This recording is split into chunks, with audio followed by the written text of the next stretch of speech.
घसीट के रास्तों में मारा गया, उस समय उन लाठियों में वो दम नहीं रहता कि उन दुष्कर्मियों को मारा जाए। इस पे प्रशासन क्या कहेगी? आज प्रशासन को ये दिख रहा है कि जब छात्र कार्यकर्ता छात्र हित के लिए काम कर रहे हैं, तुमको बुरा लग रहा है हम पे लाठीचार्ज कर दी जा रही है। ये गलत है, ये सरासर गलत है। इस पे विद्यार्थी परिषद को बैठा करते हुए हमेशा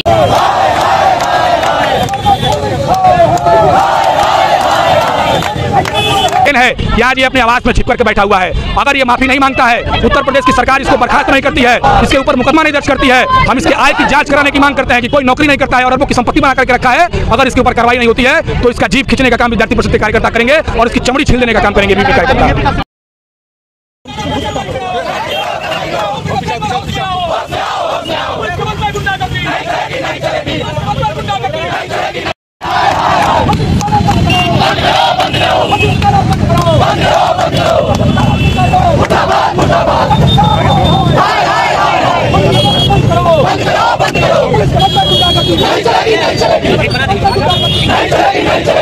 तरीके से एबीवीपी कार्यकर्ता और एलएलबी के तमाम छात्रों पर पुलिस का डंडा देखने को मिला। इसको बार लगातार यूपी में राजनीति गर्म हो गई है। जी हां, हम आपको बता दें कि बीते दिनों जिस तरीके से उत्तर प्रदेश सरकार के मंत्री ओम प्रकाश राजभर ने एबीवीपी को गुंडा दल बताते हुए एक प्रहार किया है, उसी ठीक क्रम में बीती रात ओम प्रकाश राजभर के लखनऊ स्थित आवास पर एबीवीपी कार्यकर्ताओं का जोरदार प्रदर्शन देखने को मिला है। तो आज उत्तर प्रदेश के तमाम जनपदों में एबीवीपी एक तरीके से उनका विरोध प्रदर्शन करते हुए नजर आ रही है। तमाम एबीवीपी के कार्यकर्ता हैं गोरखपुर के छात्र चौराहे पर जो प्रदर्शन कर रहे हैं, इनसे बातचीत कर लेते हैं। जिस तरीके से भैया ओपी राजभर ने, ठीक है, जिस तरीके से ओपी राजभर ने बयान दिया है, इसको लेकर क्या?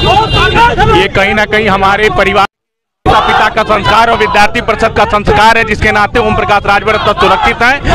अगर ये संस्कार हमारे पास नहीं होता तो ओम प्रकाश राजभर के मुंह में हाथ डाल के और उनके जुबान को खींचने का काम अखिल भारतीय विद्यार्थी परिषद के कार्यकर्ता कर रहे हैं। बयान आना क्यों, क्या लगता है कि मुख्यमंत्री जी लगातार कह रहे हैं अपने सहयोगियों से कि आप लोग ऐसे बयानों से बचे, लेकिन उसके बाद भी नहीं ऐसा बयान? ये इसके बारे में हम लोग को कुछ नहीं कहना। हम लोग को केवल रामस्वरूप महाविद्यालय विश्वविद्यालय के ऊपर जो कार्रवाई होनी चाहिए वो हो, और जो पुलिस के कर्मचारी वहाँ पे लाठीचार्ज कर रहे थे बिना किसी की अनुमति के, उनके ऊपर मुकदमा दर्ज करके उनको भी जेल भेजने का काम करें। विश्वविद्यालय की मान्यता दे दिया गया है? नहीं, ऐसा नहीं है। अभी जांच चल रही है, उनके ऊपर ताला भी लगेगा और अभी उनके ऊपर सरकार ने मुकदमा भी दर्ज करा दिया है। मुकदमा दर्ज हो गया। क्या कहना चाहेंगे जिस तरीके से एबीवीपी को एक बड़ा दल, ये दल बताया गया, गुंडों का दल बताया गया? देखिए, जितनी समझ उनकी है उतना ही वो बोल सकते हैं। उनके बयान हमेशा ऐसे आते रहे हैं जिसका कोई ना गोड़ रहा है ना पैर, उनको समझ में नहीं आता क्या बोले। विद्यार्थी परिषद हमेशा छात्रों के लिए ही कार्य की है और शांति से अपने छात्रों के हित की मांग करती रही है। अगर उनके दिमाग में ऐसी चीजें चलती हैं तो अपना इलाज कराएं किसी मानसिक रोगी से, मानसिक चिकित्सक से। भैया, जिस तरीके से देखिए, एक तरीके से प्रतीकात्मक सौ रख के और तमाम तरीके से क्या कहना चाहेंगे भैया? भैया जिस तरीके से देखिए, श्री राम स्वरूप विश्वविद्यालय जो कि फर्जी तरीके से संचालित हो रहा है, उस वहाँ के कुलपति, उसके प्रबंधक पंकज अग्रवाल का ये एक सगा मित्र है, इसलिए इसके पेट में चुगली हो रही है। इसने छात्रों की समस्याओं के समाधान के लिए आंदोलन प्रदर्शन करने वाले, सड़क पर संघर्ष करने वाले आम विद्यार्थी परिषद के कार्यकर्ताओं को गुंडा कहा है। विद्यार्थी परिषद के कार्यकर्ता इसकी निंदा करते हैं। ये विद्यार्थी परिषद के संगठन उनके माता पिता के संस्कारों का देन है कि आज ये अपने आवास में छिप करके बैठा हुआ है। अगर ये माफी नहीं मांगता है, उत्तर प्रदेश की सरकार इसको बर्खास्त नहीं करती है, इसके ऊपर मुकदमा नहीं दर्ज करती है, हम इसके आय की जांच कराने की मांग करते हैं कि कोई नौकरी नहीं करता है और अरबों की संपत्ति बना करके रखा है। अगर इसके ऊपर कार्रवाई नहीं होती है तो इसका जीभ खींचने का काम विद्यार्थी परिषद के कार्यकर्ता करेंगे और इसकी चमड़ी छील देने का काम करेंगे बीजेपी कार्यकर्ता। देखिए, विद्यार्थी परिषद का राजनीतिक पार्टियों से कहीं कोई लेना देना नहीं है, लेकिन अगर शिक्षा व्यवस्था पर आंच आएगी, किसी आम विद्यार्थी के साथ अगर उनके अधिकारों का हनन होगा, दमन होगा, तो एबीवीपी के कार्यकर्ता सबसे पहले आगे आएंगे।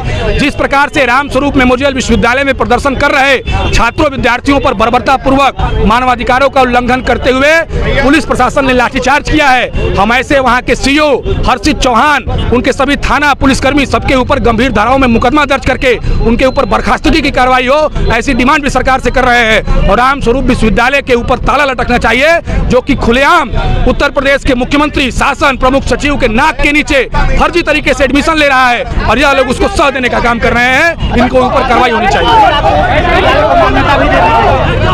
देखिए, आप स्वयं सोचिए कि 2 2 साल से बार काउंसिल ऑफ इंडिया मान्यता नहीं दे पाता है और अचानक कुछ पैसा लेकर के बार काउंसिल ऑफ इंडिया सशर्त एक छोटा सा एडवाइजरी जारी करता है। आज तो बार काउंसिल ऑफ इंडिया भी कहीं ना कहीं संदेह के घेरे में आ गया है कि एक दिन के अंदर एक सशर्त कैसे आप छोटा सा एक एडवाइजरी जारी कर सकते हैं कि मान्यता है। बार काउंसिल ऑफ इंडिया के ऊपर भी कार्रवाई होनी चाहिए। ये तमाम तरीके से जो एबीवीपी का कार्यकर्ता है यहाँ पर गोरखपुर के छात्र चौराहे पर उत्तर प्रदेश सरकार के मंत्री का एक प्रतीकात्मक शॉल लेकर एक बड़ा प्रदर्शन कर रहे हैं और कहीं ना कहीं सरकार से मांग कर रहे हैं कि मंत्री जी को बर्खास्त कर दीजिए। जिस तरीके से ओम प्रकाश राजभर ने एबीवीपी को गुंडों का दल बताया था, उसको लेकर बीती रात ही लखनऊ में एबीवीपी के कार्यकर्ताओं ने मंत्री जी के आवास पर पत्थर चलाए। जो मांगे थी भैया, जिसको हमारी मांगे हैं कि ओपी राजभर को इस्तीफा दिलाया जाए, उन पर केस किया जाए। जिस तरह छात्र शक्ति यानी हमको विद्यार्थी परिषद को गुंडा साबित किया उन्होंने, तो हमारी मांगे ये है कि उनको जल्द से जल्द इस्तीफा दिया जाए और जेल में उनका ऊपर FIR दर्ज की जाए, उनको जेल भेजा जाए। ये हमारी मांगे, और जब तक हमारी मांगे पूरी नहीं होंगी हमारा आंदोलन इसी तरह लगातार चलता रहेगा। जिस तरीके से यहाँ से एबीवीपी का एक बड़ा प्रदर्शन था, खुद सूबे के मुखिया मौजूद थे जी, तो हमने उन्हें ज्ञापन दिया है। दरअसल बाराबंकी में जो विश्वविद्यालय है, बाराबंकी का विश्वविद्यालय, वहाँ पे छात्र अपने हित की बात कर रहे थे, उन पे बुरी तरह से लाठीचार्ज किया गया। लिटरली एक कार्यकर्ता पे, यहाँ तक कि छात्रों पे भी बुरी तरह से उनको पीटा गया है। तो हमने इसके लिए ज्ञापन दिया है, क्योंकि हमारी मांग तो ये थी कि इनसे बड़े अधिकारी को ज्ञापन दिया जाए, लेकिन हमने अभी 48 घंटे के लिए इनको मोहलत दी है। अगर ये 48 घंटे में कोई एक्शन नहीं लेते हैं तो फिर हम पूरे गोरखपुर को जाम करेंगे और हम इस तरह से छात्रों के हित में प्रत्येक हमेशा विद्यार्थी परिषद आवाज उठाता रहा है और आगे भी आवाज उठाता रहेगा। क्या लगता है मैडम, जिस तरीके से प्रदर्शन हुआ है उसको लेकर आपको? सर देखिए, जिस तरह से हमारे कार्यकर्ताओं पे लाठीचार्ज की गई है, मेरा प्रशासन से बस यही सवाल है, यही लाठीचार्ज जब छात्र कार्यकर्ताओं पे या फिर छात्राओं के साथ कोई दुष्व्यवहार किया जाता है तब यही लाठीचार्ज क्यों नहीं चलाई जाती है? उन्हीं कार्यकर्ताओं को जिस तरह घसीट के रास्तों में मारा गया, उस समय उन लाठियों में वो दम नहीं रहता कि उन दुष्कर्मियों को मारा जाए। इस पे प्रशासन क्या कहेगी? आज प्रशासन को ये दिख रहा है कि जब छात्र कार्यकर्ता छात्र हित के लिए काम कर रहे हैं तो उनको बुरा लग रहा है, हम पे लाठीचार्ज कर दी जा रही है। ये गलत है, ये सरासर गलत है। इस पे विद्यार्थी परिषद को बैठा करते हुए हमेशा इसी तरह धरना देती रहेगी, जब तक हमारी मांग पूरी नहीं होगी हम तब तक धरना देते रहेंगे। सबसे पहले हम ये कहना चाहेंगे कि छात्र इस देश का भविष्य है, लेकिन जो मंत्री जी द्वारा ओम प्रकाश द्वारा ये बयान दिया गया है कि छात्रों के लिए मतलब जो उन पे लाठीचार्ज की गई है वो सही है, तो ये पूरी तरह से हम उनसे ये उम्मीद नहीं कर सकते हैं कि उनके हाथ में हमारा देश का भविष्य उज्जवल है। तो हम तो सरकार से ये भी मांग करते हैं कि उनके जैसे अधिकारियों को, मंत्रियों को जो छात्रों के विरोध में आवाज उठाते हैं उनको घर पे ही बैठा देना चाहिए। बहुत बहुत धन्यवाद।